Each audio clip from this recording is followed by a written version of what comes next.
যে আলোচনাটা এটা সেন্টার ইসলামিকের এসে আয়োজন করতেছে এবং আমাকে তারা পেপার করার জন্য রিকোয়েস্ট করছে, আমি আসলে অ্যাকসেপ্ট করছি এবং আলোচক যারা ছিলেন তারা অ্যাকসেপ্ট করছেন, তারা আসছেন, এতে আমি আসলে তাদের প্রতি কৃতজ্ঞতা এবং আপনারা আসছেন আপনাদের প্রতি কৃতজ্ঞতা জানাই, প্লাস সেন্টার ফর ইসলামিক এশিয়ার যারা অর্গানাইজার তাদের প্রতি কৃতজ্ঞতা জানাই। আমার এই পেপারটার মানে একটা সেন্ট্রাল জায়গা সেটা হচ্ছে মানে anti colonial nationalist historiography. So হিস্ট্রিওগ্রাফির জায়গাটাকে আমি যদি খুবই সহজ করে অর্থে বলি, মানে যে পাটাতন বা যে বুনিয়াদের সাপেক্ষে নানান ধরনের বয়ান, নানান ধরনের আপনার হচ্ছে গিয়া দৃষ্টিভঙ্গি, সেটা সাবজেক্টিভ হতে পারে, তথাকথিত বিদ্যায়তনের মাধ্যমে পয়দা হতে পারে, যেটা তৈরি হয় আর কি, সেই হিস্ট্রিওগ্রাফির একটা ক্রাইসিস আছে। তো আমরা মূলত আমাদের আলোচনা প্রথমে বলে রাখি সেটা হচ্ছে আমরা আসলে মানে কোনো ধরনের সমাধানের লক্ষ্যে বা কোনো ধরনের একটা সমাধান আছে, কোনো ফিলোসফার কিং এসে আমাদের সলভ করে দিবে, এই টাইপের বিষয়টিতে যাচ্ছি না। আমরা আসলে প্রথমে একটা সংকট, একটা ক্রাইসিসকে অ্যাড্রেস করতে চাই। এটা হচ্ছে আমাদের মূল জায়গা। এই যে ক্রাইসিসটাকে অ্যাড্রেস করব, সেই ক্রাইসিসটাকে অ্যাড্রেস করবো কিছু ট্রোপের সাপেক্ষে। সেই ট্রোপগুলো মূলত ফাংশন করছে বা উপস্থিত হয়েছিল বলা যায় এক ধরনের পাবলিক স্ফিয়ারে, যেটা তৎকালীন সময়ের যে আপনার পাবলিক স্ফিয়ার, আপনার 20th সেঞ্চুরির যে পাবলিক স্ফিয়ার, সেই পাবলিক স্ফিয়ারে আপনার হচ্ছে গিয়ে পার্টিসিপেট করছে বেঙ্গলি মুসলিম ইন্টেলেকচুয়ালরা, বা Bengali Muslim is equal to ভারতীয় মুসলিম যদি আমি এভাবে ধরে নিই, সেই ইন্টেলেকচুয়ালরা। এবং সেটার উপলক্ষ্য ছিল আপনার হচ্ছে গিয়ে কাউ স্যাক্রিফাইসকে কেন্দ্র করে। এবং এই যে কাউ স্যাক্রিফাইসকে কেন্দ্র করে যে পাবলিক স্পেয়ারে যে রিলেশনগুলো ফাংশন করতেছে, এইটার একটা বুনিয়াদি জায়গা হচ্ছে গিয়া দ্য কোশ্চেন অফ সভরেন্টি, সার্বভৌমত্বের একটা প্রশ্ন এখানে জড়িয়ে আছে। তো শিরোনামের এই ব্যবচ্ছেদের পরে আমি আসলে একটা ডিসক্লেমার দিয়ে রাখি, আমার এই পেপারটা করার ক্ষেত্রে আমার খুবই হেল্প হয়েছে বা আমি একদম ঋণ স্বীকার করি কাইন্ড অফ। সেটা হচ্ছে গিয়া ডক্টর শের আলী তারিন, আপনার হচ্ছে গিয়ে ইউএসএর একজন স্কলার, পাকিস্তানি বর্ন, আর একজন হচ্ছেন গিয়া আপনার ডক্টর তৈমুর রেজা।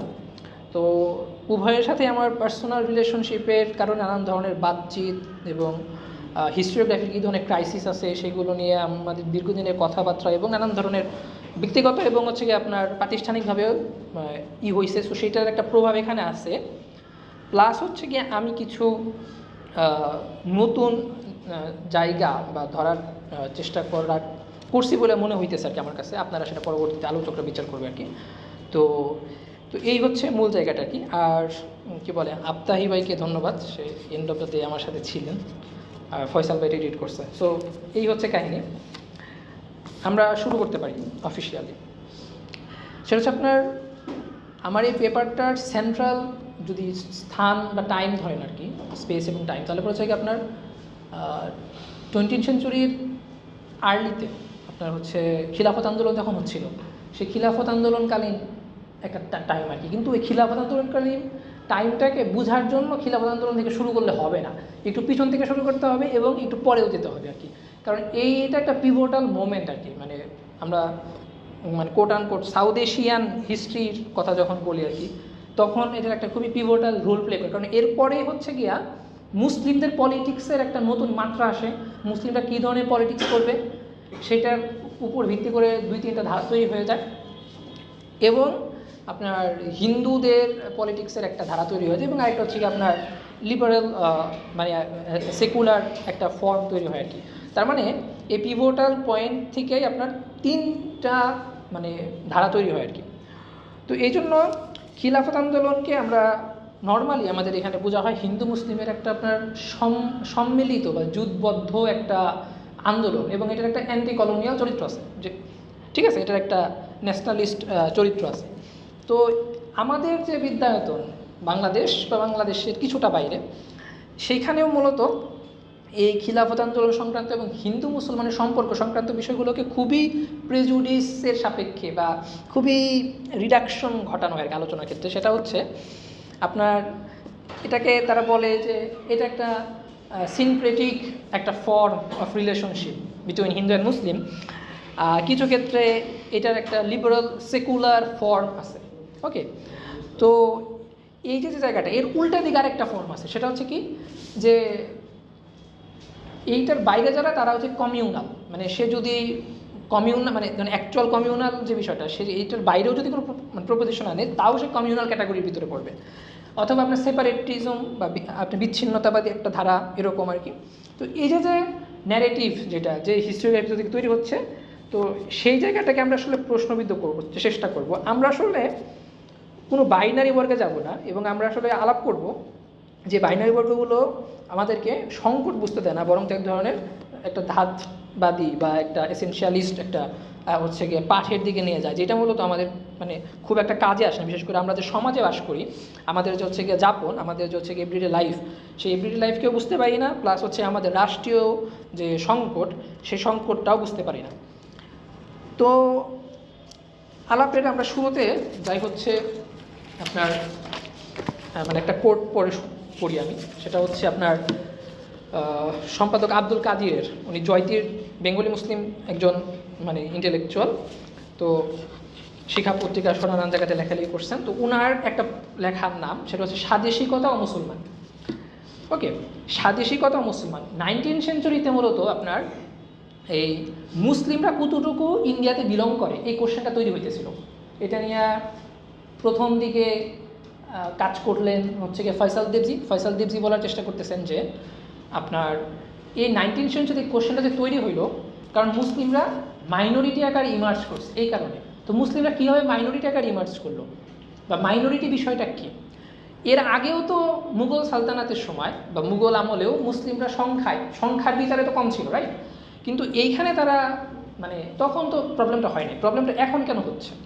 তো এখন হওয়ার গুরুত্বপূর্ণ কারণ হচ্ছে কি, ফয়সাল দেবজি বলছে একটা পলিটিক্যাল মডার্নিটির ভিতরে নতুন ধরনের কিছু মাত্রা হাজির হয়েছে। মাত্রাগুলোর ভিতরে আপনার হচ্ছে নতুন ধরনের আপনার মানচিত্র তৈরি হয়েছে, একটা কার্টোগ্রাফি তৈরি হয়েছে, আপনার সেন্সাস তৈরি হয়েছে, ইলেকট্রাল প্রসেস তৈরি হয়েছে, নেশন নামে একটা কিছু হাজির হয়েছে, যা জাতি ধারণা তৈরি হয়েছে। ওকে, তো এইগুলোর সাপেক্ষে একটা পলিটিক্যাল মডার্নিটি হাজির হওয়ার ফলে মুসলিমরা আপনার নিজেদেরকে মাইনরিটি আকারে পাইতেছে। তা আরেকটা কারণ মাইনরিটি আকারে পাওয়ার, সেটা হচ্ছে পূর্বের যে সভরেন্টি, মুঘল সভরেন্টি বা মুসলিম পলিটিক্যাল সভরেন্টি হোয়াট এভার, এইটা মানে এক ধরনের ডিসলিউশন হয়ে গেছে, মানে এটা তারা হারাই ফেলছে। সভরেন্টি হারাই ফেলার ফলে মুসলিমরা এখন আসলে নিজেদেরকে মাইনরিটি আকারে মানে পাচ্ছে আর কি। ওকে, এবং তারা নিজেরাও আবিষ্কার করতেছে এবং তাদেরকে এক ধরনের তকমায়ন্য করা হয়েছে। তো এই জায়গা থেকে মূলত ফয়সাল দেবজির পরে আপনার তৈমুর রেজা, যিনি মূলত 19 সেঞ্চুরির লাস্ট টাইমটা থেকে 20 সেঞ্চুরির আর্লি টাইমটা নিয়ে কাজ করছেন, উনিও একই ধরনের কথা বলছেন যে ইন্ডিয়ান মুসলিমরা কতটুকু বিলং করে ইন্ডিয়াতে। এইটা নিয়ে যে কোশ্চেনটা, এই কোশ্চেনটা কোনো নিরীহ কোশ্চেন। আমরা যদি এখনকার সময় ভাবি, এই কোশ্চেনটা মনে হবে অনেকটা মানে ওই সময়ের সাপেক্ষে নিরীহ, কিন্তু এখনকার টাইমে ইন্ডিয়াতে যখন হচ্ছে গিয়া কতটুকু বিলং করে ইন্ডিয়াতে, আসাম থেকে বের করে দিবে, কতটুকু বিলং করে পশ্চিমবাংলায় ইলেকশন হইলো, পশ্চিমবাংলা থেকে বের করে দিবে। ওকে, সো এটা একটা খুবই সেন্ট্রাল কোশ্চেন, এবং কোশ্চেনটা তৈরি হয়েছে আপনার হচ্ছে গিয়া মানে আপনার ইউরোপে কেন তৈরি হলো? কারণ ইউরোপে জাতীয়তাবাদ যখন হাজির হলো, আমরা যদি বেনেডিক্ট অ্যান্ডারসন নামে যখন স্কলারের বরাত দিয়ে জাতীয়তাবাদকে বোঝার চেষ্টা করি যে জাতীয়তাবাদ হচ্ছে কি আপনার একটা ইমাজিন কমিউনিটি, একটা কল্পিত সম্প্রদায়, এখানে একটা এককতা একটা থাকবে। কিন্তু এই যে এককতা, সেই এককতার জায়গাটা হচ্ছে কি আপনার বিভিন্ন ধরনের আপনার র্যাপচার আমাদেরকে বুঝতে সাহায্য করেন আর কি, ক্ষতগুলো বুঝতে সাহায্য করেন। ক্ষতগুলোর একটা নিয়ে কাজ করছেন আপনার হচ্ছে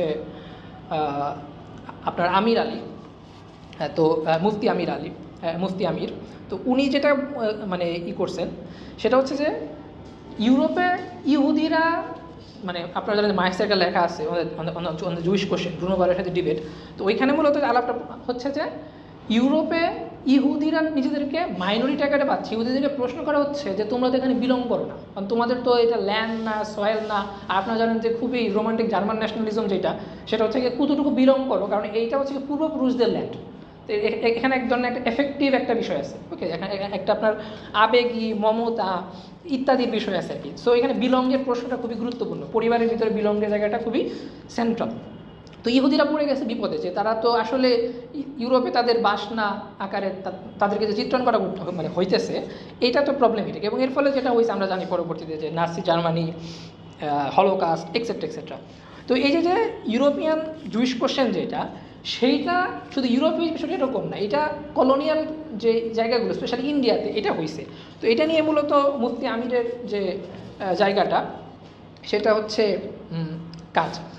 তো আমরা যেটা বলতেছিলাম যে পূর্বের যে আপনার হচ্ছে কি বলে পরিচয়ের যে জায়গাটা, মুসলিমরা মুসলিম হিসেবে আপনার সার্বভৌমত্ব, মুঘলরা সার্বভৌমত্ব হারাইছে, সভরেন্টি হারাইছে, এই সভরেন্টির পরে মুসলিমদের যে জায়গাটা সেখানে। তো প্রশ্ন হচ্ছে মুসলিম কমিউনিটি এই ধারণাটা কিভাবে তৈরি হইল, মানে 19 সেঞ্চুরিতে মুসলিম কমিউনিটি ধারণাটা যে অর্থে রিলিজিয়াস অর্থে ধারণা মানে আমরা এখন দেখি বিষয়টা কি এইরকমটা ছিল নাকি প্রি মডার্ন টাইমে পরিচয় জায়গাটা? তো এইটা বলবেন ফয়সালদের যে না, এইভাবে ছিল না, মানে মুসলিম কমিউনিটি এই ধারণাটা কখনোই রিলিজিয়াস অর্থে একক রিলিজিয়াস অর্থে ছিল, কিন্তু একক রিলিজিয়াস অর্থে কখনোই মুঘল টাইমে ছিল না। এইটা তৈরি হয়েছে হচ্ছে গিয়া ওই যে আমরা বললাম ডিসলিউশন অফ সভরেন্টির ফলে এটা তৈরি হয়েছে। তো এই যে পরিচয়ের যে আপনার বহুত্বের জায়গাটা প্রি মডার্ন টাইমে ছিল, এটা নিয়ে আপনার সুদীপ্ত কবিরাজ উনি বলছেন যে পূর্বের মানে কলোনিয়াল টাইমে যে আইডেন্টিটির জায়গাটা, আপনার রিলিজিয়নের জায়গাটা, এগুলো যে আমরা খুবই একটা লিনিয়ারভাবে দেখি সেটা এরকম না, এইটা একটা ফাজি কনসেপ্ট। মানে আপনার হচ্ছে গিয়া এইটার একটা বহুত্ব, অনেকগুলো পরিচয় ছিল, সেগুলো সে এক একজন একটা ওন করছে, কেউ মুসলিম ওন করছে, কেউ সেই সময় হচ্ছে গিয়া একই সাথে বাঙালি, তার কোনো প্রবলেম হয় না, সে একই সাথে বেঙ্গলি অ্যাজ ওয়েল অ্যাজ মুসলিম, বা একই সাথে পাঠান অ্যাজ ওয়েল অ্যাজ মুসলিম। তো এইটার প্রবলেম হয় না আর কি। তো এই প্রবলেমটা তৈরি হয়েছে হচ্ছে গিয়া 19 সেঞ্চুরিতে, এবং সভরেন্টি হারানোর ফলে, এবং ইউরোপিয়ান যে কনস্ট্রাকশন অফ মাইনরিটি সেইটা হচ্ছে এক ধরনের মানে আপনার কলোনিয়াল ইন্ডিয়াতে একটা আপনার কী বলে কাল্টিভেশন।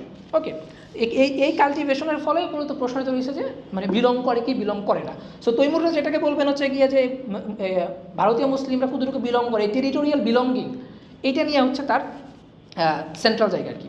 তো এই নেশন এবং ন্যাশনালিজমের যে জায়গাটা আমরা মানে ওভারকাম করলাম আমির মুফতির। তো এরপরে আমরা মূলত যাব আপনার জ্ঞানেন্দ্র বান্ডের একটা গুরুত্বপূর্ণ আলাপে, সেটা হচ্ছে গিয়া নেশনে মানে ন্যাশনালিজম বিষয়টা হচ্ছে কি একটা কোর থাকে, একটা আপনার আউটসাইডার থাকে। তার কেন মুসলিম ইন্ডিয়ান এই যে আর্টিকেলটা, এটা খুবই প্রথম মানে অংশতে, মানে প্রথম প্যারাতে উনি এটা বলতেছেন যে আপনার এই কোর সবসময় ন্যাচারাল, এর কোনো প্রশ্নের সম্মুখীন হইতে হয় না, এ কতটুকু লয়াল না, তার মানে কোনো প্রবলেম হয় না তার জন্য, এটা তাকে ফেস করতে হয় না। কিন্তু যে আউটসাইডার, যে কোর থেকে দূরে, তার আসলে এই ধরনের প্রশ্নের সম্মুখীন হইতে হয়। ওকে, তো এই যে 19 সেঞ্চুরিতে আমরা যে আপনার কি বলে এক ধরনের একটা মাইনরিটি কনস্ট্রাকশন দেখতেছি, এবং এই কনস্ট্রাকশনটা ফলে মুসলিম কমিউনিটি ইমার্জ করতেছে অ্যাজ আ রিলিজিয়াস সেন্স। ওকে, যেটা পরবর্তীতে হচ্ছে কি আপনার খিলাফত আন্দোলনের পরে জিন্নাত আপনার ট্রান্সফর্ম করবে এটাকে নেশনে, মুসলিম ইমার্জ অ্যাজ আ নেশন, এবং সেই নেশনের একটা পলিটিক্যাল ফর্ম করবে মাইনরিটির একটা রাইটসের জায়গার সাপেক্ষে, এবং সেটা সাপেক্ষে পাকিস্তান মুভমেন্ট হবে। তো এই যে আপনার কী বলে মুসলিমরা ইমার্জ করতেছে রিলিজিয়াস আকারে এবং মাইনরিটি আকারে, এবং এর সাপেক্ষে তাদের পলিটিক্সটা হাজির হইতেছে। আর এইটা করার ক্ষেত্রে 19 সেঞ্চুরিতে এটা তো ঘটতেছে, পাশাপাশি বেঙ্গলের কনটেক্সট আমরা যদি প্রভিনশিয়ালাইজ করে ফেলি বিষয়টাকে, তাহলে হচ্ছে বেঙ্গলের কনটেক্সটে যেটা হচ্ছে 19 সেঞ্চুরিতে যে সমস্ত বেঙ্গলি হিন্দু চিন্তকরা ছিলেন, যেমন বঙ্কিমচন্দ্র চট্টোপাধ্যায়, নবীনচন্দ্র সেন, ইনারা হচ্ছেন গিয়া বেঙ্গলিনেস ইজ ইকুয়াল টু একটা হিন্দুনেস, এই ধরনের একটা মানে সমসত্ব পরিচয় তৈরি করে ফেলতেছেন আর কি। সো মুসলিমরা মানে কাইন্ড অফ হচ্ছে গিয়া দৌড় দিতে পিছিয়ে পড়ছে, এরকম একটা অবস্থা, বা তাদেরকে দৌড় দেওয়ার জায়গাটা আরও পিছনে দিয়ে ফেলছে, এই জন্য একসাথে দৌড় দিতে পারে নাই। তো এই যে একটা মানে আপনার নলেজ তৈরি হইল 19 সেঞ্চুরিতে, এবং সেটার পলিটিক্যালি মানে অ্যাপ্লিকেশন করতেছে, এইটারই সাপেক্ষে 20 সেঞ্চুরিতে আপনার আলাপটা হইতেছে এই জয়তীর পত্রিকার সম্পাদক আব্দুল কাদিরের সাথে ইয়াকুব আলী চৌধুরীর।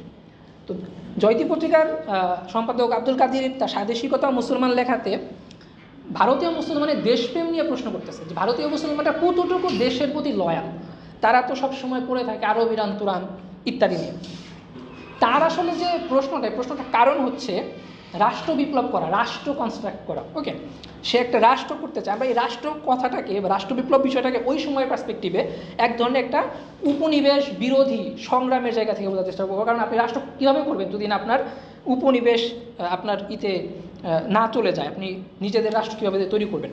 তো এই ভারতীয় মুসলমানের যে একটা উপনিবেশ বিরোধী চৈতন্য, এটার অ্যাবসেন্ট, এটা হচ্ছে কি আব্দুল কাদির দেখতেছেন, সহি চৈতন্যটা নাই।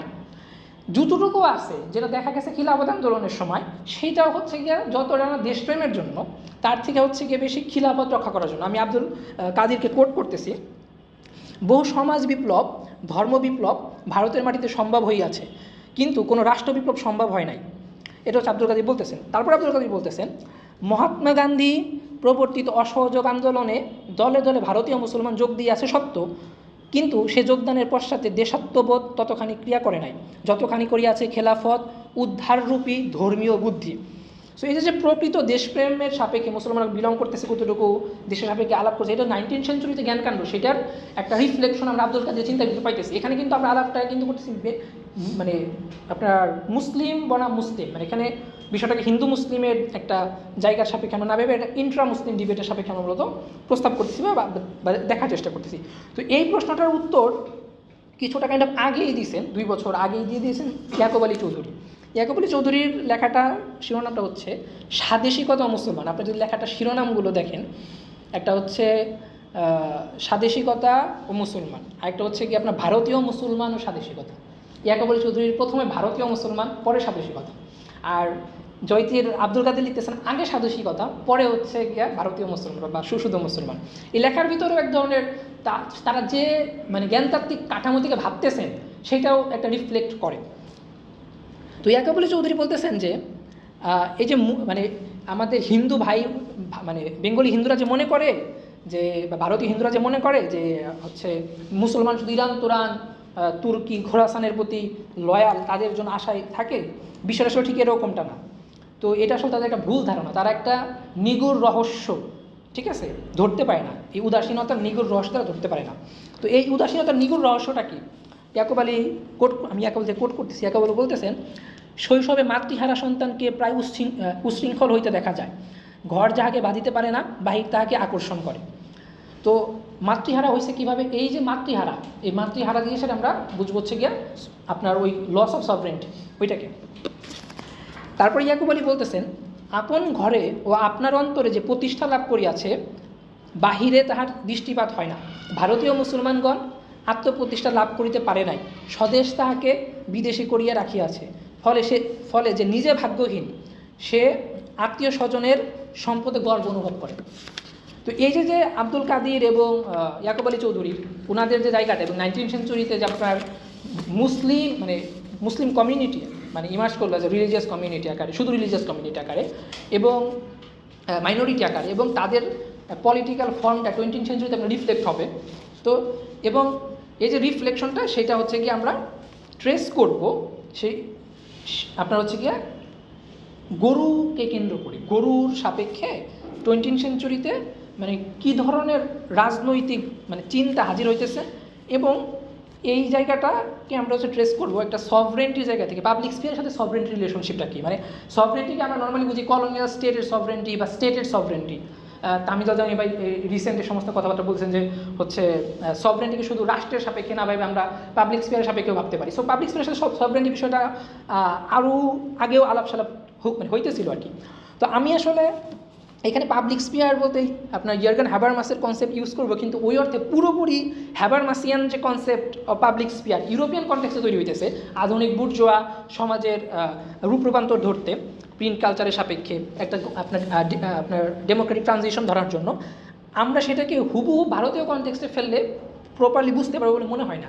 এই বিষয়টা নিয়ে সুদীপ্ত কবিরাজ বলেন যে হ্যাবারমাসিয়ান কনসেপ্ট অফ পাবলিক স্পিয়ার যেটা, এই পাবলিক স্পিয়ারটা এত ইউরোসেন্ট্রিক, এর ফলে হয়েছে কি ভারতীয় কনটেক্সটের যে নতুন ধরনের একটা ভাষা আছে, একটা স্বর আছে, এই টোন এবং ল্যাঙ্গুয়েজটা বোঝা যায় না।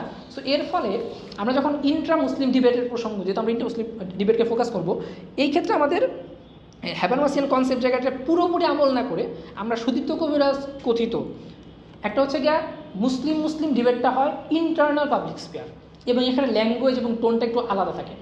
আরেকটা হচ্ছে গিয়া এক্সটার্নাল পাবলিক স্পিয়ার, যেখানে হিন্দু আপনার এবং মুসলিমের ডায়লগটা হয় বা আপনার ডিলটা হয়, তাদের ল্যাঙ্গুয়েজ এবং শর্টটা একটু ডিফারেন্ট থাকে। সো কবিরাজ কথিত ইন্টারনাল পাবলিক স্পিয়ার দিয়ে মূলত আমরা এখানকার জনপরিসরটাকে বোঝার চেষ্টা করব। তো খিলাফত আন্দোলনকালীন একটা ইন্টারেস্টিং ফতোয়া দেয় আপনার জমিয়ত উলামায়ে হিন্দ, সেটা হচ্ছে গিয়া গরু কোরবানি ওয়াজিব কোনো ঘটনা না, এটা হচ্ছে মুবাহ। ওয়াজিব মানে হচ্ছে অবশ্যই পালনীয়, আর মুবাহ হচ্ছে কি আপনার এটা পালন করলে মানে না করলে গুনাহ নাই, করলেও সমস্যা নেই। ওকে, এরকম একটা বিষয়। তো এটা ওয়াজিব কোনো ঘটনা না। মুসলিমরা গরু কুরবানি বাদ দিয়ে হিন্দুদের সাথে ঐক্য করে, কংগ্রেসের সাথে ঐক্য করে একটা আপনার হচ্ছে গিয়ে একটা অ্যান্টি কলোনিয়াল ব্রিটিশ বিরোধী একটা সংগ্রাম করবে এবং একই সাথে খিলাফত রক্ষা করবে। এটা হচ্ছে তাদের জায়গা। সো এই জায়গাটাকে আমাদের যে হিস্টোরিওগ্রাফি, এটা রিডিং করে একটা আপনার সমন্বয়বাদী, একটা হচ্ছে একটা লিবারাল সেকুলার, একটা ইনক্লুশন, মানে মানে ইনক্লুসিভ পলিটিক্সের মানে একটা প্যারাডাইম এখানে। আর উল্টো দিকে যারা এটাকে মানে এগ্রি করে না, এটা তারা হয়ে গেছে কমিউনাল, বা হচ্ছে গিয়ে তারা হয়ে গেছে রিলিজিয়াস, তারা হয়ে গেছে আপনার বিচ্ছিন্নতাবাদী বা এক্সেট্রা। তো আমরা এই যে এইটাকে মানে মানে এটার বাইরে আসলে ভাববো আর কি। তো এই যে ফতোয়াটা দিলেন জমিয়তুল উলামা হিন্দের পক্ষ থেকে, এই ফতোয়ার একটা ইন্টারেস্টিং বিরোধিতা হয় বেঙ্গল থেকে। বেঙ্গল থেকে যে বিরোধিতা হয় সেটা হচ্ছে আপনার আঞ্জুমানে ওয়াজিনদের একটা কমিটি, সেই কমিটি সৈয়দ নবাব আলী চৌধুরীর গৃহে আঞ্জুমানের যে স্ট্যান্ডিং কমিটি, এইটা মূলত ওই ফতোয়ার বিরোধিতা করে। তো আমি কোট করতেছি তাদেরকে। তাদের বিবৃতিটা এরকম: কোরবানি মুসলমানগণের ধর্ম বিষয়ক কর্তব্য, অর্থাৎ ওয়াজিব। গোকোরবানি ইহার একটি প্রধান অনুষঙ্গ। সুতরাং রাজনৈতিক স্বার্থ সাধনের জন্য যাহারা গোকোরবানি বন্ধের ফতোয়া বা মত প্রকাশ করিতে চেষ্টা করিতেছে বা ব্রতী হইয়াছে, এই আঞ্জুমান তাহাদের ধর্মবিরোধী কার্যের তীব্র প্রতিবাদ করিতেছে। তো জমিয়তুল উলামা হিন্দের বিরুদ্ধে এই যে আঞ্জুমানের যে আপনার ফতোয়ার জায়গাটা, এটা শুধু একটা জাস্ট মানে আপনার বিবৃতি বা একটা প্রতিবাদ আকারে পাঠ করলে হবে না। এটার পরে তৎকালীন ইসলাম দর্শন পত্রিকাতে লেখা হইতেছে এটা এক ধরনের ইসলাম ধর্মে হস্তক্ষেপ। সো ধর্মে একটা আঘাত করতেছে, কিন্তু আলাপ করতেছে কিন্তু মুসলিমরাই এখানে। মানে এই ফতোয়াটা আপনার জমিয়তুল উলামা হিন্দ এবং তার একটা আলেমদের প্ল্যাটফর্ম, এবং খুবই গুরুত্বপূর্ণ দেওবন্দি আলেমদের অংশগ্রহণ সেখানে ছিল, যারা এই অঞ্চলের ট্র্যাডিশনাল আলেম হিসেবে পরিচিত এবং ব্রিটিশ বিরোধী সংগ্রামের সাথে তাদের একটা সম্পর্ক আছে। তো সেই আলেমরা ফতোয়া দিচ্ছে এবং সেইটাকে আরেকটা বেঙ্গলের উলেমাদের একটা অংশ তারা বলছে যে এটা ধর্ম বিরোধী বা ইসলাম ধর্মে এটা হস্তক্ষেপ করা হচ্ছে। ওকে, এবং একই সাথে এটা একটা জাতিগত অধিকার রহিত করিবার জন্য অন্যায় আয়োজন। তো এই শুধু মানে বিবৃতি বা এইটাকে লেবেল করা বা এটাকে চিহ্নায়ন করার বিষয়ে থামে নাই, বিষয়টার পরবর্তীতে আরেকটা কাউন্টার ফতোয়াতে চলে গেছে। কাউন্টার ফতোয়াটা রওশন হেদায়েত পত্রিকাতে আসছে। সেটা হচ্ছে মৌলভী মোহাম্মদ আব্দুর রশিদ একটা পাল্টা ফতোয়া দেয়। মৌলভী সাহেব বলেন, গোকোরবানি সম্বন্ধে বিশেষ কথা এই যে, যদি কোনো ব্যক্তি কোনো হিন্দুর মনতুষ্টির জন্য কিংবা তাহার ভয়ে গোকোরবানির পরিবর্তে বকরি দুম্বা প্রভৃতি কোরবানি করে, তবে তাহা আল্লাহর নিকট কবুল হইবে না, বরং ইহাতে ইমানের ক্ষতি হওয়ার সম্ভাবনা আছে।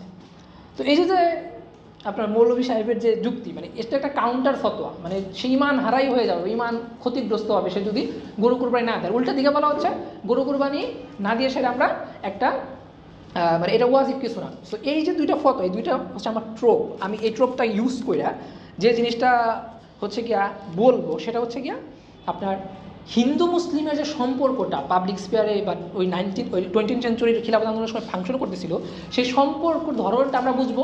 এক, দুই হইতেছে এই সম্পর্কের ধরন থেকে আপনার সার্বভৌমত্বের প্রশ্নটা বুঝবো, সেটা হচ্ছে খিলাফত প্রসঙ্গে এক, অথবা আপনার হচ্ছে গিয়া এইখানকার ইন্ডিয়ান তৎকালীন ইন্ডিয়ার মানে কলোনিয়াল ইন্ডিয়া বা ব্রিটিশ ইন্ডিয়ার এইটার আপনার হচ্ছে পাবলিক স্পেয়ারের সাপেক্ষে, এবং মুসলিমদের ভিতরকার ডিবেট। সো আমরা যখন মুসলিমদের ভিতরকার ডিবেট আলাপ করব এবং আলাপটা ফতোয়া কেন্দ্রিক হচ্ছে, ঠিক আছে, মানে ইমান থাকবে কি থাকবে না, জায়েজ কি জায়েজ না, এই ধরনের আলাপগুলো বোঝার ক্ষেত্রে আমরা আসলে নর্মালি ইসলামকে বোঝার পূর্বের যে মেথড ছিল মানে আপনার মানে অ্যান্থ্রোপোলজিতে, যেমন হচ্ছে আপনার আর্নেস্ট গেলনার বা এরকম আরও যারা ছিলেন আর কি, ইনারা বলতেন যে ইসলামকে বোঝার জন্য মুসলিম সমাজগুলোকে বুঝলেই যথেষ্ট।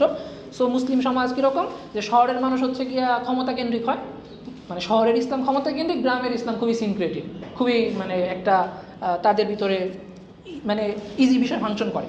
তো এই জায়গাটাকে মূলত ব্রেকডাউন করছেন তালাল আসাদ তার 1986-এর যে article the idea of anthropology of Islam, সেখানে তালাল আসাদ বলতেছেন যে ইসলামকে বুঝতে গেলে পরে আসলে ইসলামের মানে সেন্ট্রাল জায়গাটা বুঝতে হবে। এই সেন্ট্রাল জায়গাটা কী? সেন্ট্রাল জায়গা ইসলামকে আমরা নর্মাল কালচারাল ক্যাটাগরি দিয়ে আসে, অ্যানথ্রোপোলজি যে ক্যাটাগরি ইউজ করতো আগে কালচার, মানে কালচারাল বা কালচার ক্যাটাগরি, তালাল আসাদ এখানে কালচার ক্যাটাগরিটার বিরুদ্ধে ট্র্যাডিশন ক্যাটাগরিটাকে ইউজ করতেছেন, ঐতিহ্য।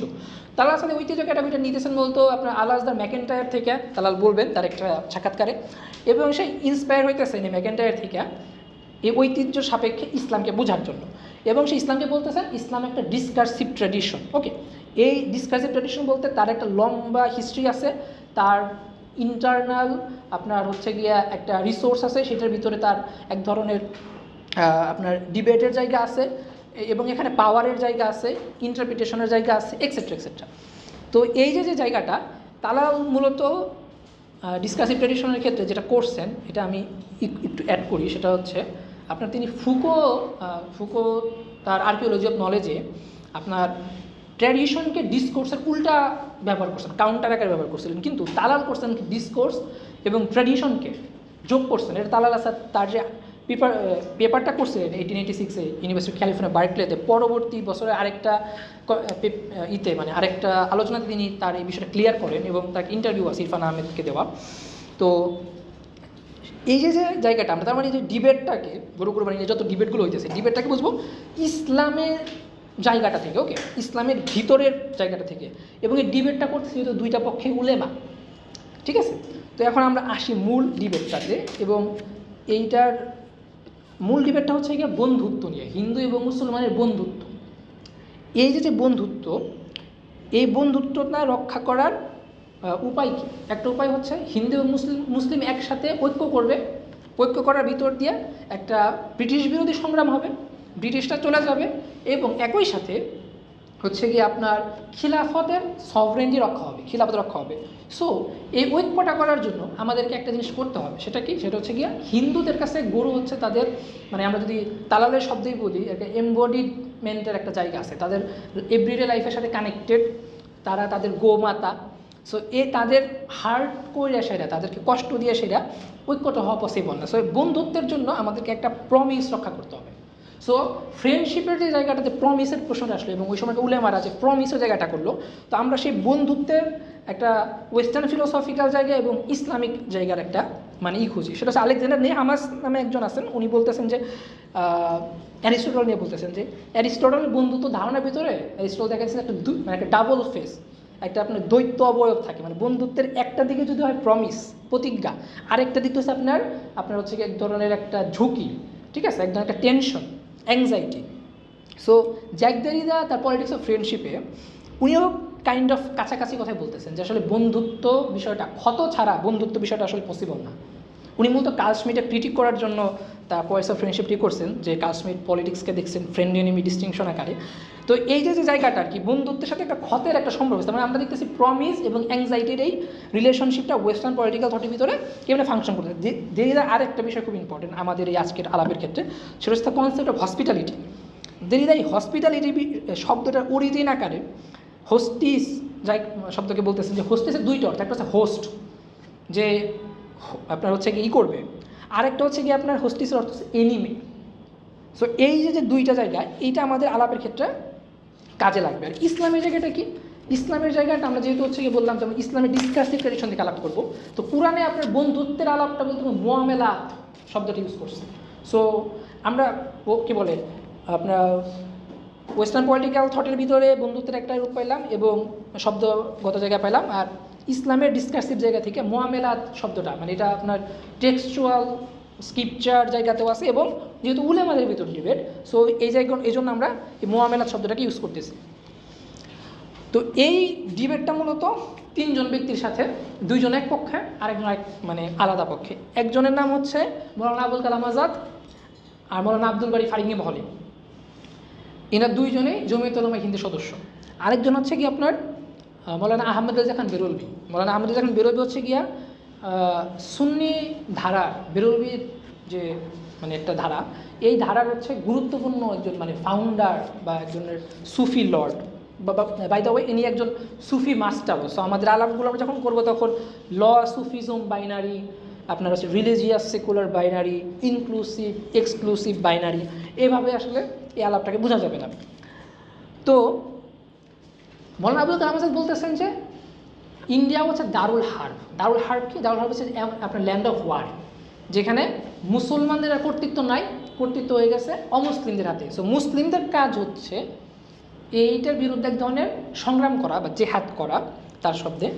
এই জেহাদটা করতে হবে শুধু এই কারণেই না যে মানে কর্তৃত্ব নাই, দ্বিতীয়ত হচ্ছে গিয়া মুসলিমদের যে অ্যাকচুয়াল লিভিং এভরিডে লাইফ, এই এভরিডে লাইফের উপরেও একটা আপনার অ্যাটাক হয়েছে। সে অ্যাটাকটা কি? যে এই যে ব্রিটিশরা, আপনারা জানেন যে ফার্স্ট ওয়ার্ল্ড ওয়ারের পরে ব্রিটিশরা তুর্কি এবং তৎকালীন অটোমান মানে সাম্রাজ্য সেটা আক্রমণ করছিলেন। তো এই অটোমান সাম্রাজ্য আক্রমণ করছিলেন এই যে জায়গাটা, এইটাকে উনি বলতেছেন যে তাদের ধর্মীয় জীবনের অংশ। কেন? কারণ অটোমান সাম্রাজ্য হচ্ছে কি আপনার খেলাফত। সো খিলাফত হচ্ছে একই সাথে আপনার ডিভাইন সভরেন্টির একটা মানে সিম্বল, একই সাথে প্রফিটিক অথরিটির একটা বিষয়, ঠিক আছে। 3 হচ্ছে কি আর মুসলিমদের জীবনের একটা এভরি লাইফের অংশ।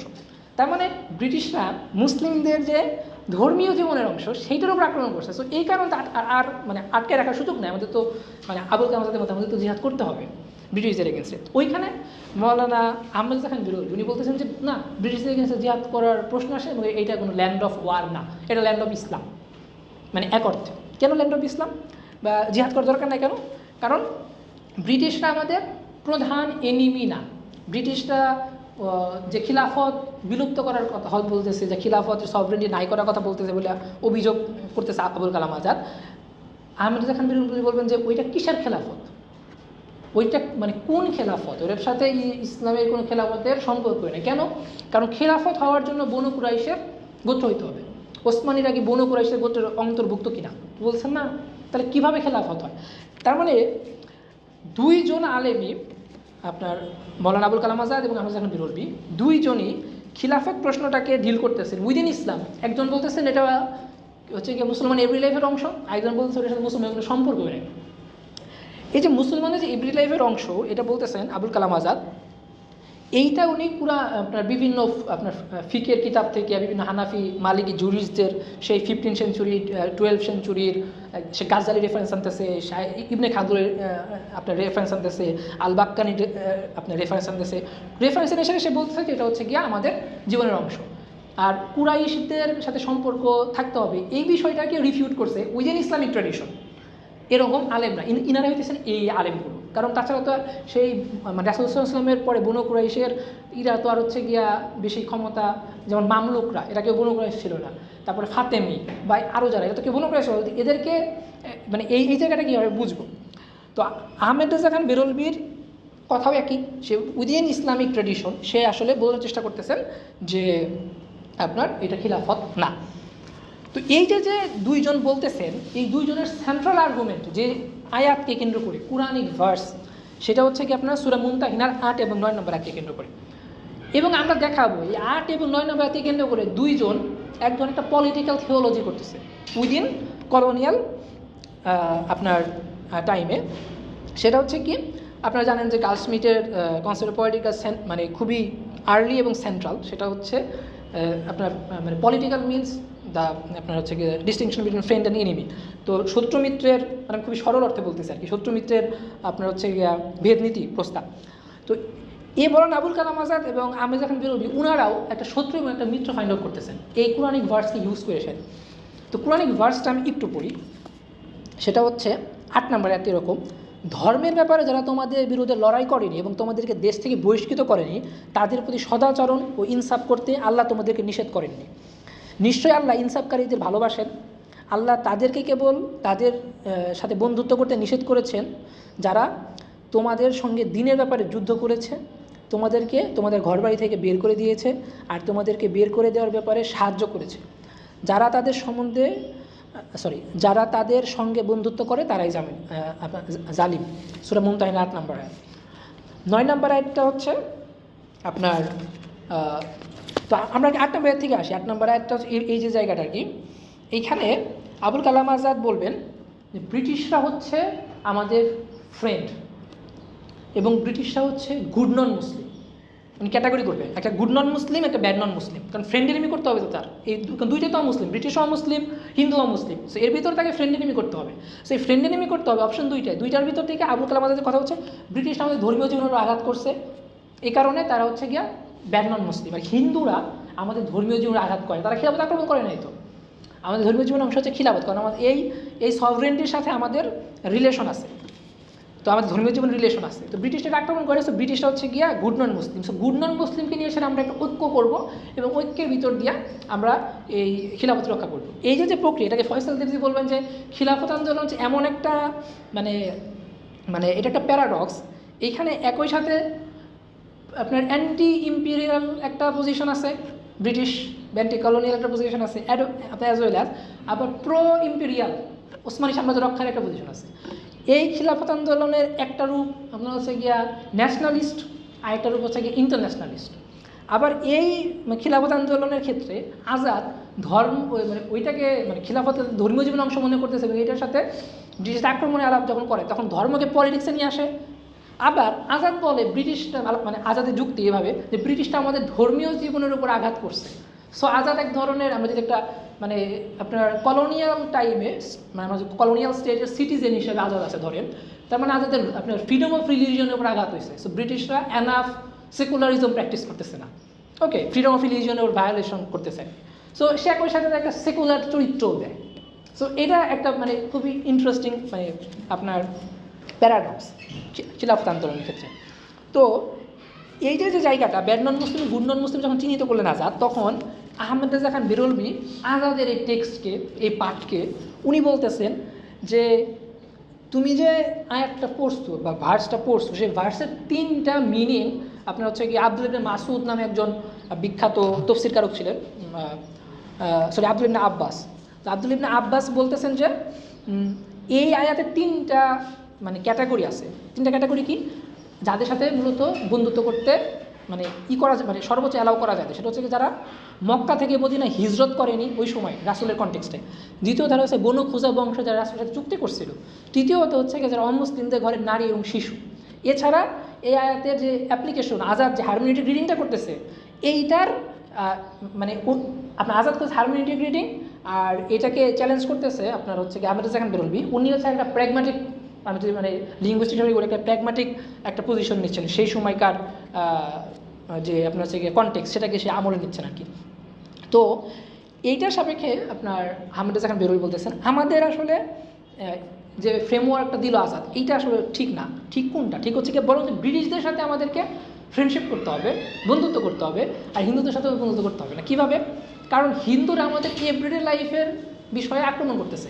আমরা মসজিদে নামাজ পড়ি, সেখানে তারা গান বাজনা করে, আমরা গরু কুরবানি দিই, সেখানে তারা বাধা দেয় এবং এই জন্য মানে আমাদেরকে পিটিয়ে মানে মেরে ফেলে। এটা হচ্ছে গিয়া সো ব্রিটিশদের সাথে রিলেশনশিপটা আমাদের হতে হবে হচ্ছে সুপারফিশিয়াল বা আপনার মাস্ট ফ্রেন্ডশিপ, ওকে, যেটাকে উনি বলবে আপনার মোয়ালাতে সুরিয়া।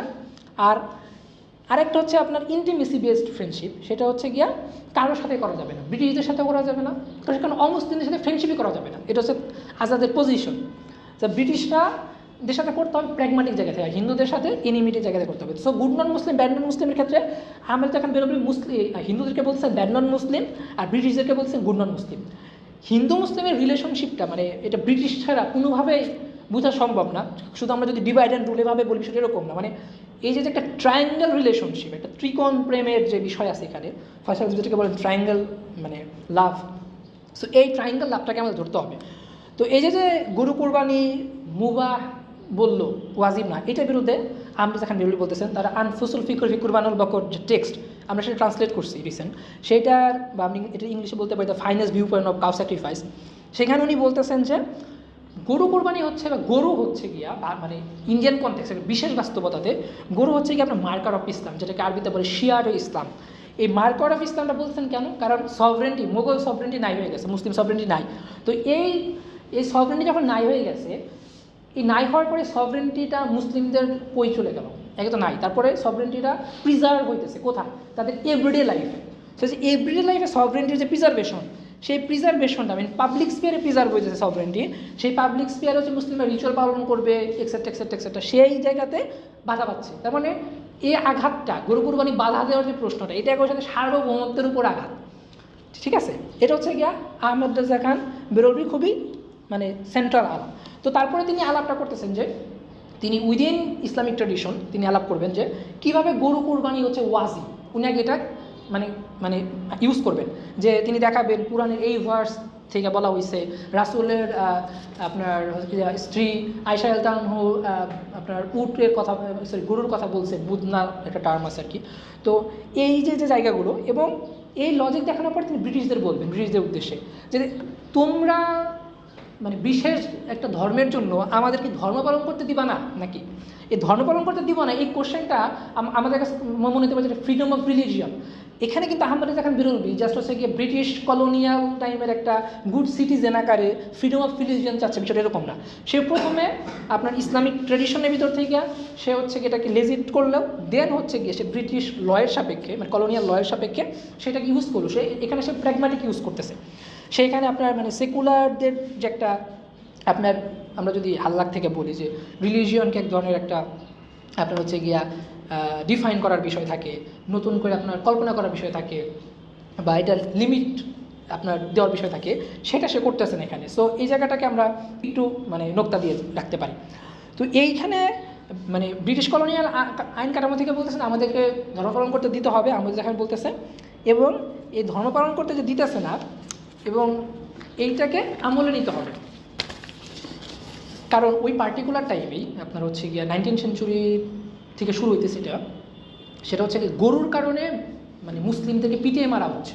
এটা জুনাগড়ে, বিহারে, উত্তরপ্রদেশে, এবং বিশেষ করে যখন আমরা বললাম না পলিটিক্যাল মডার্নিটি প্রথম দিকে, সেন্সাস যখন হয়েছে, মুসলিমরা যখন মাইনরিটি, মানে এটা প্রুভড দে আর মাইনরিটি, এরপর থেকে বিষয়টা খুবই ফাংশন করছে, একদম একটা মেজরিটেরিয়ান একটা মানে তৈরি হয়েছে আর কি তখন থেকে। তো গোরক্ষ আন্দোলনগুলো হইতেছে, শুদ্ধি আন্দোলন হইতেছে, আপনারা কি যেন নর্থ ইন্ডিয়া এবং বেঙ্গলের কনটেক্সট জানবেন। তো এই দশাতে আহমেদ রেজা খান যেটা করতেছেন সেটা কি, মানে নিজে যেভাবে ইউজ করতেছেন কোরআনিক ভার্সগুলোকে, রাসূলের টেক্সটগুলোকে এবং ফিককে, সেটা হচ্ছে এটাকে শের আলী তারিন উনি বলেন যে এটা হচ্ছে একটা ইম্পেরিয়াল মুসলিম পলিটিক্যাল থিওলজি। সে উইদিন মডার্নিটির ভিতরে প্রি মডার্ন টাইমের যে থিওলজিক্যাল জায়গা সেগুলো ইউজ করতেছে। এগুলো বাংলাদেশের কন্টেক্সট আপনারা বিবেচনা করেন, সেটা হচ্ছে স্টেট ফাংশন করে। সে যখন কোনো আলেমরা কোনো টেক্সটের সাপেক্ষে বা কোনো কনটেক্সটকে ডিল করতে যায়, তারা সেই pre modern imperial theology apply করে within modern state, within modernity. এটা হচ্ছে একটা সেন্ট্রাল ক্রাইসিস।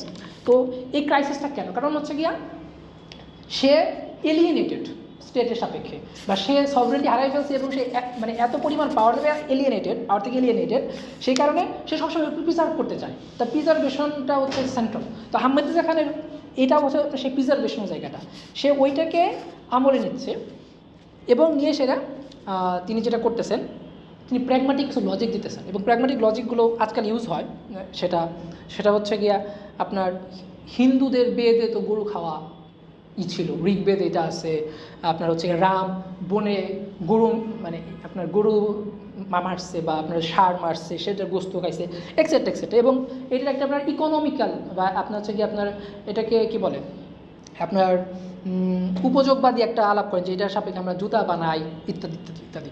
তো এই যে উপযোগবাদী জায়গাটা, এটার একটা হিস্ট্রি আছে 19 সেঞ্চুরিতে যখন আপনার গোরক্ষ আন্দোলনগুলো হইতেছে, তারা বলতেছে যে দয়ানন্দ সরস্বতী যে আলাপটা, তিনি বলবেন যে গরু আমাদের দুধ দেয়, গরু আমাদের চামড়া করে। এটা খুবই ইউটিলিটেরিয়ান ফিলোসফি দ্বারা ইন্সপায়ার্ড, এবং এটার সাপেক্ষে মানে এটাকে আপনার হচ্ছে গিয়া অধ্যাপক কক উনি বলেন যে হচ্ছে গিয়া একটা সেক্রেট কাউ, এবং এক ধরনের একটা সেকুলার হিস্ট্রি, মানে এই একটা সেকুলার হিস্টোরিক্যাল ট্রান্সফরমেশনের ভিতর দিয়ে সে কাউকে প্রোটেকশনের কথা বলতেছে আর কি। সো আপনার বাংলা সাহিত্যের খুব বিখ্যাত একটা গল্প আছে মহেশ, শরৎচন্দ্র চট্টোপাধ্যায়ের। তো এই জায়গাগুলোর সাপেক্ষে মানে আজ আপনার আহমেদ রেজা খান বেরলভী যেটাতে ডিল করতেছেন, সেটা হচ্ছে যে 20টা 21টা ভক্ষণ করে, গরু ভক্ষণ করে। তো এই যে সার্বভৌমত্ব নায়ক আছে আহমেদ রেজা খান বেরলভীর মানে চিন্তাতে, এবং সেটা সে প্রিজার্ভ করতেছে, এবং সে ইম্পেরিয়াল থিওলজি লজিক ইউজ করতেছে। এটা মূলত পাওয়ারের একটা কোশ্চেন, সে তার সেন্ট্রাল দাবি যে মানে শারিয়া কখনো ইসলামের বা মুসলমানের আপনার অবমাননা বা অসম্মান সহ্য করতে পারে না। তার মানে পাবলিক স্পেয়ারে পাওয়ারটাকে ডোমিনেন্সটাকে তাকে বহাল রাখতে হবে, এবং এটা না রাখতে পারলে সেটা শারিয়ার মাকাসিদ প্রিন্সিপাল দিয়ে সেটা প্রবলেমেটিক। এটা যেমন মুসলমানের আপনার হচ্ছে গিয়ে অমর্যাদা হয়, ইসলামের অমর্যাদা, এবং শারিয়া এটা অ্যালাউ করে না। এই জন্য চিন্তা করতেছেন। আরেকটা যেটা বিষয়, গরু খাওয়াকে আমরা কি কলোনিয়াল হিসেবে দেখবো নাকি অ্যান্টি কলোনিয়াল হিসেবে দেখবো? ধরেন বিজেপির রাজনীতি দাঁড়ায় আছে গরু খাওয়া একটা অ্যান্টি কলোনি, মানে গরু খাওয়া একটা প্রো কলোনিয়াল অ্যাক্ট, এবং গরু রাজনীতি যা দ্বারা আছে আপনার একটা অ্যান্টি কলোনিয়াল পলিটিক্সের ভিতর দিয়ে, যে আপনারা গরু কেন খাবেন, কারণ গরু ভিতর দিয়ে সেটাই হচ্ছে কি আমরা একটা জাতীয়তাবাদী আন্দোলন করে আজকে দশাতে আসছি আর কি। সো মুসলিমরা মূলত প্রো কলোনিয়াল অ্যাক্ট করে। সো এই যে কলোনিয়াল ভার্সাস প্রো কলোনিয়াল এই তর্কের ভিতর দিয়ে আমরা সেই বিষয়টা বুঝবো না, কারণ হিস্টোরিক্যাল রোহিতদের মানে আপনি হিস্টোরিয়ান রোহিতদের দেখাইতেছেন সবচেয়ে বেশি আপনার গরু মানে মাংস কনজিউম করছে ব্রিটিশ আর্মি, কিন্তু অ্যান্টি কলোনিয়াল হইলে পরে হিন্দুদের তো উচিত ছিল ব্রিটিশদের সাথে হচ্ছে কি আপনার অ্যান্টি কলোনিয়াল লড়াই করা, বাট আলাপটা করছে উল্টা, ঠিক আছে। এবং এর পাশাপাশি ওই সময় যে আপনার আর্য সমাজ বা আরও যে ইগুলো তারাও গোমাংস খাইতেছে, বা 19th সেঞ্চুরিতে আপনার বেঙ্গলের কন্টেক্সে আপনার ভাবতে পারেন গোমাংস ফাংস অনেকেই খাচ্ছে, কিন্তু সেইটা সামাজিক পরিসরে ছিছি ছাঁচা হলেও তাদের জীবনের উপরে যে ক্ষমতা চর্চা সেইটার মানে রূপায়ণ এবং সংঘবদ্ধ রূপায়ণ আমরা মানে খুব মানে পাই না তেমন একটা। তো এই যে ভারতীয় রাজনীতির পরিসরে আমরেজা খান বেরলভী গরুর প্রশ্নটাকে এভাবে হাজির করেন। এই জায়গাতে এসে আমার নামের একজন ব্যক্তি মৌলানা আব্দুল বারী ফারিঙ্গি মহলের স্কুলের খুব গুরুত্বপূর্ণ একজন ব্যক্তি, ওনার সম্পর্কে বলা হয় যে মহাত্মা গান্ধীর সাথে ওনার খুব ভালো সম্পর্ক, সেটা হচ্ছে শাসন হচ্ছে মহাত্মা গান্ধীর আর ফতোয়া হচ্ছে আব্দুল বারীর, এরকম একটা প্রবাদ মানে আপনার ভারতীয় রাজনীতিতে চালু ছিল আর কি, ইভেন এখনও অনেকে স্মরণ করে সেটাকে। তো আব্দুল বারী ফারিঙ্গি মহলি উনি শেষে প্রথমেই আহমেদা খান বেরলভীর সাথে এগ্রি করতেছেন। আপনারা স্মরণ করে একটু আগে বলতেছিলাম বেঙ্গলের কন্টেক্সে যে মানে অভিযোগটা তোলা হয়েছে এদের বিরুদ্ধে, সেই অভিযোগটা কী যে হিন্দুদের মনতুষ্টি করার জন্য এবং জোরপূর্বক যদি গরু কোরবানি বাধা দেওয়া হয়। এখন আব্দুল ফারিঙ্গি মহলি খুবই স্মার্ট ওয়েতে ডিল করবেন, উনি বলবেন যে আমাকে যদি মহাত্মা গান্ধী বলে গরু কুরবানি বাধা দিতে, গরু কুরবানি না করতে, আমি গরু কুরবানি বাধা দিব না, আমি বলছি গরু কুরবানি করব। কিন্তু এবং এইটা যে ওয়াজিব আহমেদা খান বেরলভীর পজিশন, এইটাও আমি এগ্রি করতেছি, কেউ যদি বাধা দেয় এবং কেউ যদি না করে এটাতে সমস্যা তৈরি হবে, এটা যে ফতোয়ার জায়গাটা তৈরি করছে এটাও আমি এগ্রি করি। তাহলে পরে ওনার চিন্তা কি, উনি তাহলে বাহাজ হেরে গেলেন, কিন্তু বাহাজটা এইভাবে আগাচ্ছে না, বাহাজটা যেভাবে আগাবে সেটা হচ্ছে আব্দুল বারী ফারিঙ্গি মহলি বলতেছেন আমি আসলে এর বাইরে একটা কথা বলার জন্য আসছি, সেটা হচ্ছে একটা পাবলিক ওয়েলফেয়ার। পাবলিক ওয়েলফেয়ারটা কী? পাবলিক ওয়েলফেয়ারটা হইতেছে যে গরু আমাদের মার্কার অফ ইসলাম না, আমাদের এই মার্কার অফ ইসলাম গরু না, তা আমাদের মার্কার অফ ইসলাম কী? তো মার্কার অফ ইসলাম শিয়ার ইসলাম হচ্ছে খিলাফত। এই যে খিলাফতকে যে শিয়ারে ইসলাম আকার দেখতেছে এটার খুবই ইন্টারেস্টিং মিনিং আছে, কারণ খিলাফতকে যেমন আপনার আজকালকার গবেষক সালমান সাইদ উনি বলবেন যে একটা an alternative to Westphalian notion of political community, বা ওবামির আঞ্জু উনি বলবেন যে খিলাফত শুধু একই সাথে আপনার ডিভাইন সভরেন্টি এবং প্রফিটিক অথরিটির বিষয় না, এটা একই সাথে হচ্ছে কি আপনার একটা অ্যাসপিরেশন, কারণ অনেক অঞ্চল মুসলিমদের অনেক অঞ্চল যে অঞ্চলে আপনার কী বলে হয় নাই মানে এই খলিফার রাজত্ব কায়েম হয় নাই, এরকম অনেক অঞ্চল কি এটা অ্যাসপিরেশনের জায়গা আর কি ওবামির আঞ্জুমের পজিশন।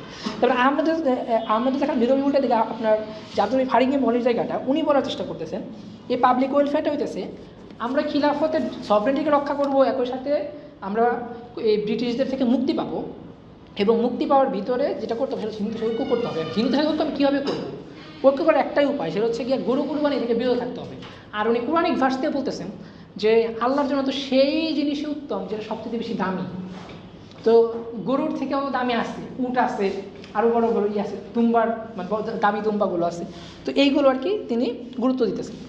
তো এই যে আপনার আহমেদা খান বেরলভীর উল্টা দিকে আব্দুল বারী ফারিঙ্গি মহলির এটাকে গুরুত্ব দেওয়া, এইটাকে কি আমরা ইনক্লুশন আকারে বুঝবো? এটা একটা সেকুলার পলিটিক্স, উল্টা আহমেদা খান বেরলভী বলছে এখানে রিলিজিয়াস একটা এক্সট্রিম বা কমিউনালিস্টের মতো পজিশন, বিষয়টা এরকম না, বিষয় এরকম না। এইখানে তারা উভয় আলাপ করতেছে উইদিন ইসলাম, উইদিন ইসলামিক ট্র্যাডিশন, তার ডিসকাসিভ জায়গার ভিতরেই, কিন্তু এইখানে এসে সেটা আহমেদা খান বেরলভীর উল্টা দিকে আপনার আব্দুল বারী ফারিঙ্গি মহলি মূলত একটা ত্যাগের কথা বলতেছে, ত্যাগ, আমাদের ত্যাগ করতে হবে ফ্রেন্ডশিপের জন্য।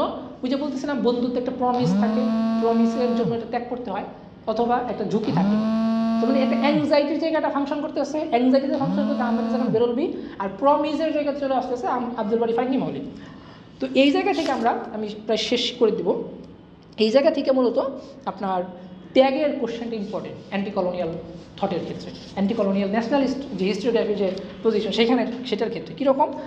আমরা ফয়সাল দেবজির একটা আর্টিকুলেশনে যাব, সেটা হচ্ছে কি ফয়সাল দেবজি ইন্ডিয়ান পলিটিক্যাল থটে ইন্টারেস্ট এবং ডিসইন্টারেস্ট, অন্তরঙ্গতা, বন্ধুত্ব এই সম্পর্কে উনি আলাপ করতেছেন, এবং উনি খুবই পলিটিক্যাল 5জন পলিটিক্যাল ফিগার নিয়ে কথা বলবেন। তা আমরা আসলে এত যাবো না, আমরা খুবই ছোটো পরিসরে আলাপ করে যাবো। সেটা হচ্ছে উনি দেখাবেন যে সাভারকার, আম্বেদকর এবং জিন্নাহ এরা মূলত আপনার ইন্টারেস্ট, স্বার্থ, জাগতিক স্বার্থ এইটাকে গুরুত্ব দিতেছেন তাদের পলিটিক্যাল থটে, অধিকারকে গুরুত্ব দিতেছেন, স্বার্থকে গুরুত্ব দিতেছেন। কিন্তু উল্টো দিকে গান্ধী উনি নিঃস্বার্থ ডিসইন্টারেস্টের কথা বলতেছেন। সো এই যে ডিসইন্টারেস্টের জায়গাটা গান্ধী আর্টিকুলেট করতেছেন, এটা গান্ধী আর্টিকুলেশন এভাবে, মানে অনেক লম্বা কোট, আমি সহজ করে বলি। সেটা হচ্ছে গান্ধী বলতেছেন যে মানে মোহাম্মদান বা মুসলমানদের সাথে আমাদের সম্পর্কটা হবে একটা কন্ডিশনবিহীন, শর্তহীন একটা সম্পর্ক হবে। আমরা মুসলিমদেরকে মানা করবো না, গরু কোরবানি দিও না, মুসলিমরা নিজ থেকে মানা করবে। আপনি ইমাজিন করেন, আব্দুল বারী ফারিঙ্গি মৌলী বলছে একটা ওয়েলফেয়ারের কথা, একটা ফ্রেন্ডশিপের কথা, একটা নতুন একটা হসপিটালিটির কথা। ওকে, সেই হসপিটালিটিটা আপনার গান্ধীর এই রাজনীতির জায়গাতে আমরা তার চিন্তার ভিতরে পাই। উদয় মেহতা নামে একজন স্কলার আছেন নিউ ইয়র্ক ইউনিভার্সিটিতে। তো উনি দেখান যে গান্ধীর রাজনীতি লিবারেল অধিকার কেন্দ্রিক না, যেটা আপনার জিন্নার রাজনীতি পাবেন। জিন্না মুসলমানের অধিকার রক্ষার কথা বলতেছে, অধিকার রক্ষা তো সে পাকিস্তান করবে। ওকে, কিন্তু গান্ধীর রাজনীতি লিবারেল অধিকারের জায়গা থেকে না, একটা বিয়ন্ড লিবারেল, একটা আপনার গীতার যে একটা ডিজায়ারলেস অ্যাকশন। ওকে, এইটার একটা রূপায়ণ এখানে মানে গান্ধী রাজনীতিতে পাওয়া যায়। সো গান্ধী আসলে মনে করে যে পূর্বের যে ব্যক্তিগত, যেমন সাভারকর, তারপরে আপনার আম্বেদকর এবং জিন্না, ইনাদের যে সোশ্যাল কন্ট্রাক্ট ফর্ম, এই বা তৃতীয় পক্ষের মাতব্বরি বলতে হচ্ছে ব্রিটিশদের যে মাতব্বরি, ব্রিটিশরা হচ্ছে মানে আপনার মাতব্বর, হিন্দু মুসলিম হচ্ছে গিয়া এরা হচ্ছে এদের বিচার করবে, সালিশ করবে। এই সোশ্যাল কন্ট্রাক্ট বেস, এই লিবারেল রাইটস বেস পলিটিক্সটা গান্ধী পছন্দ করতেছে না। গান্ধী বলতেছে এটা কোনো সলিউশন না। তো সলিউশনটা কি? সলিউশন হচ্ছে গিয়া এই যে সোশ্যাল কন্ট্রাক্টের বাইরে, মানে আম্বেদকর, জিন্না এবং সাভারকরের যে rights base, interest base politics, এইটাই বাইরে গান্ধীর প্রস্তাব হচ্ছে একটা ডিসইন্টারেস্ট বেসড পলিটিক্স। ওকে, সেই ডিসইন্টারেস্ট বেসড পলিটিক্সটার হচ্ছে গিয়া অ্যান্টি কলোনিয়াল ন্যাশনালিস্টের খুবই সেন্ট্রাল জায়গা।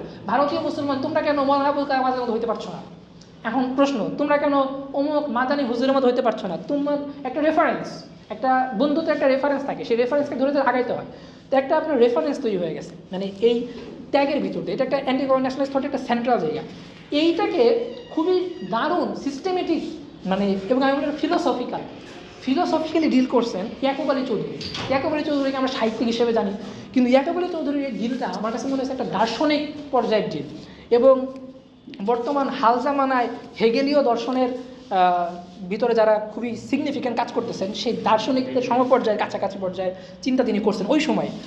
ইয়াকুব আলী চৌধুরী মানে বলতেছেন যে এই যে আপনার মুসলমানের স্বার্থ নিয়ে ভাবে, এটা উনি বলতেছেন হচ্ছে কি মুসলমানের সাম্প্রদায়িকতা ও হিন্দুর জাতীয়তা, তার যে একটা লেখা, এটা মোহাম্মদীতে বেরোইছে, শওকতে বেরোইছে।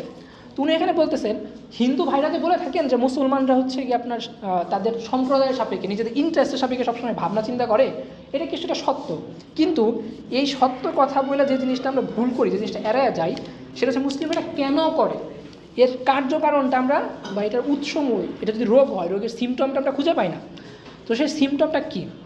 ওই যে আমরা ইয়াকুব আলী চৌধুরীর আগের টেক্সটে পড়ছিলাম যে তিনি বলতেছেন যে মুসলিমরা মূলত আত্মপ্রতিষ্ঠা হয় নাই, মুসলিমদের ভারতীয় যে রাজনৈতিক পরিসেখানে মুসলিমরা আত্মপ্রতিষ্ঠা পায় নাই। আর উনি খুবই সুন্দর করে বলেন যে একটা উনি কোট করতেছে, আমি ইয়াকুব আলী বলতেছেন, একটি পরিবারে যাহা ঘটে, একটি জাতির জীবন ও রাষ্ট্রীয় সুখ দুঃখ তাহারই বৃহত্তর বিকাশ মাত্র। ফলে পরিবারে যেরকম বড় ভাই ছোট ভাইকে যদি তার সম্পদ থেকে, তার স্বার্থ থেকে বঞ্চিত করে, তাহলে এ নিয়ে কলহ হয়, মামলা হয়, এমনকি রক্তপাত অবধি হয়। তো এই যে স্বার্থের জায়গাটা পরিবারের সাপেক্ষে উনি ভাবতেছেন, গৃহের সাপেক্ষে ডিল করতেছেন উনি, এটাকে তৈমুর রেজা বলেন গৃহের একটা রাজনৈতিক পরিসর।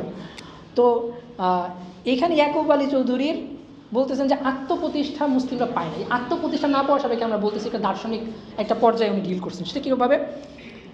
আমরা জানি যে হেগেলীয় দর্শনের ধরেন হচ্ছে কি মাস্টার স্লেভের আপনার একটা রিকগনিশনের একটা বিষয় আছে। সো আজকে আপনার হালামলে মানে থার্ড জেনারেশন হ্যাবারমাসিয়ান বলবো অনেকটা, অ্যাক্সেল অনেথ, উনি দেখান যে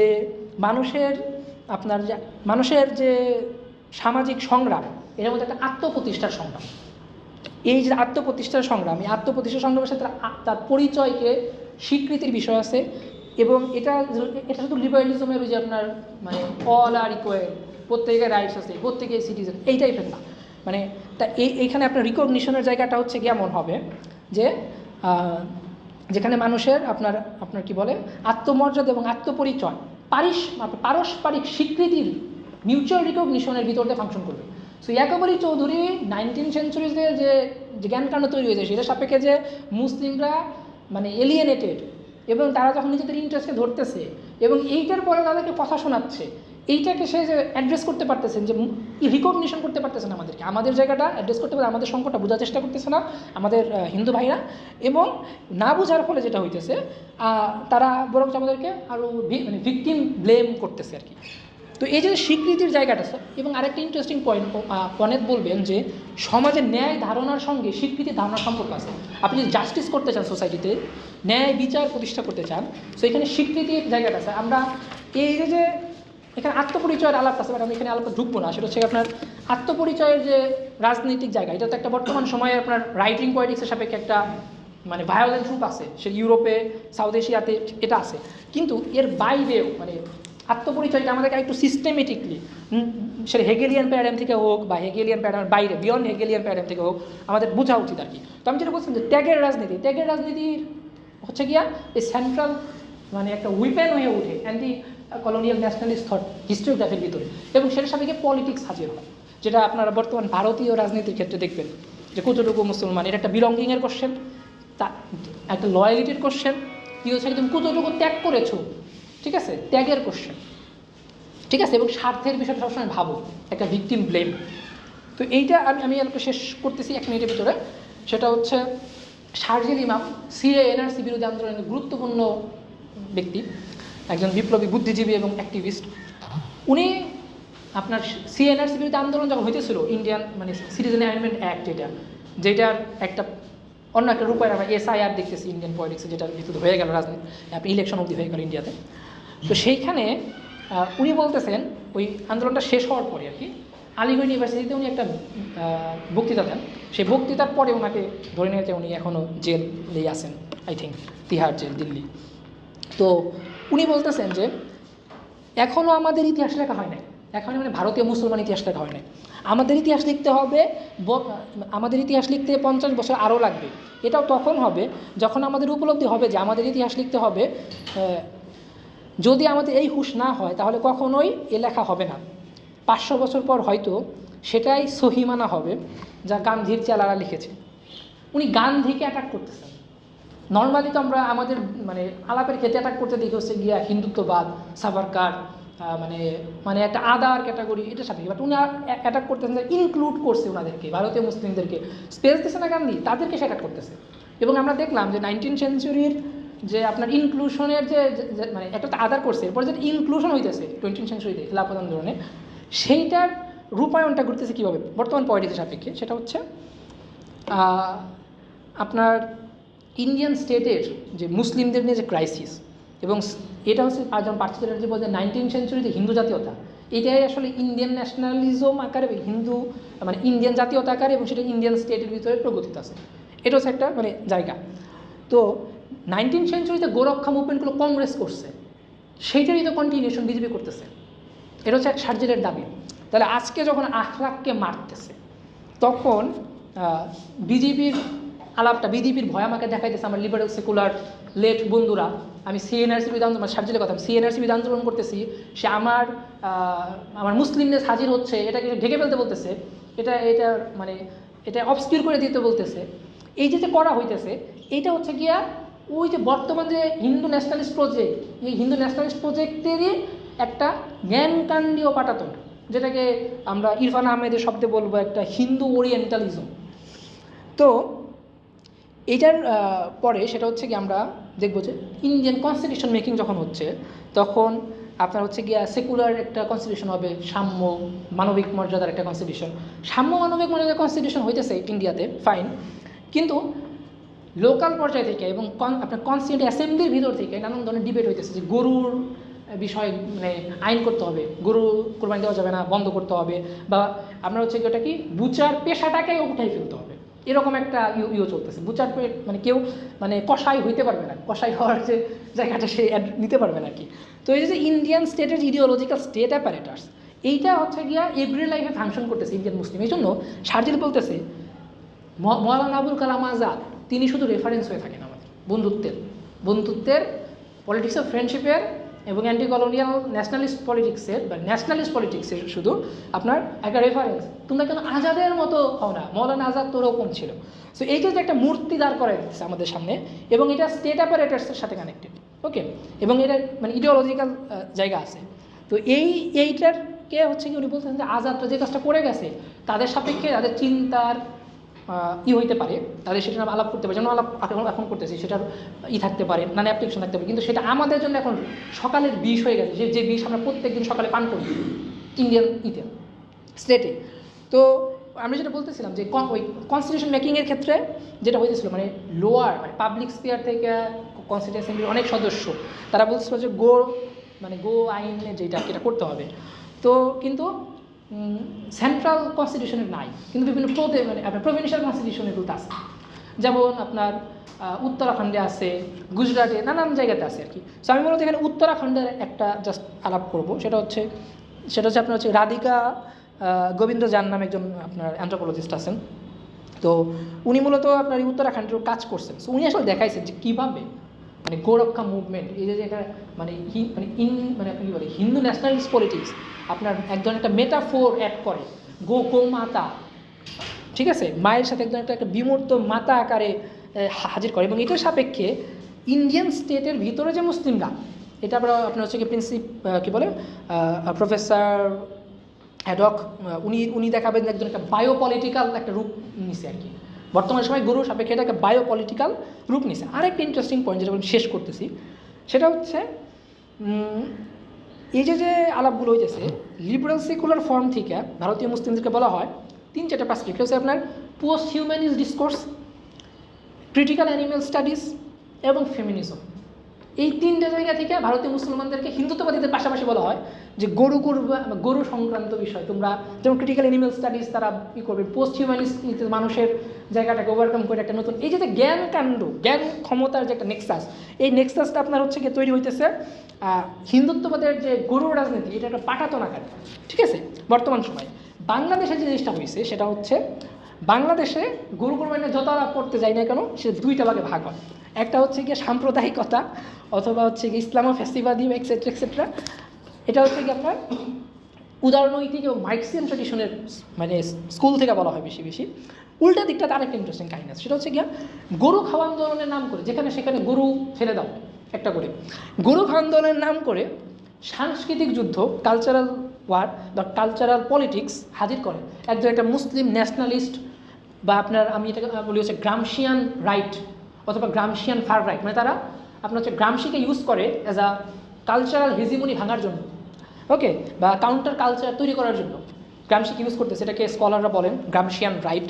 সো একটা গ্রামশিয়ান রাইটের একটা পলিটিক্স বাংলাদেশে ফাংশন করে। সো বাংলাদেশের বিদ্যায়তনের বাইরে যত ধরনের আলাপ আছে সেখানে এই যে আপনার হচ্ছে গিয়া ক্রাইসিসটা, হিন্দু মুসলিমের যে ফ্রেন্ডশিপের সম্পর্কটা কীভাবে সোসাইটি ফাংশন করতে পারে, ঠিক আছে, যেহেতু মডার্ন স্টেট সমাজকে তার জন্মলগ্ন থেকে বিচ্ছিন্ন করে ফেলছে, আর মানে এই তাদের বাস, যাদের কথা বলতেছে এদের বাস সমাজে, এই সমাজের সাথে রাষ্ট্রের যে কী ধরনের সংলাপ হইতে পারে সে সংলাপের ভাষা এবং হচ্ছে গিয়া পরিসর, ঠিক আছে, সেটাও নাই হয়ে গেছে, বা সেটা অনেকটা হচ্ছে কি একদম অবস্কিউর কিছু ক্ষেত্রে আপনার ডিসিপিআর মানে খুব করে ফেলা হয়েছে আর কি। তো এই হচ্ছে আমার আলাপ, আর আমি তো প্রথমেই বলছি যে আমার এই আলাপটা করার ক্ষেত্রে আমি খুবই মানে কী বলে গুরুত্বপূর্ণ হেল্প পাইছি বা আমার সাথে আলাপ হয়েছে যে 2জন ব্যক্তি, সেটা ডক্টর তৈমুর রেজা এবং ডক্টর শের আলী তারিম। সো তাদেরকেও থ্যাঙ্কস, আপনারা আসছেন, আপনাদেরকেও থ্যাঙ্কস, ধন্যবাদ, আসসালামু আলাইকুম।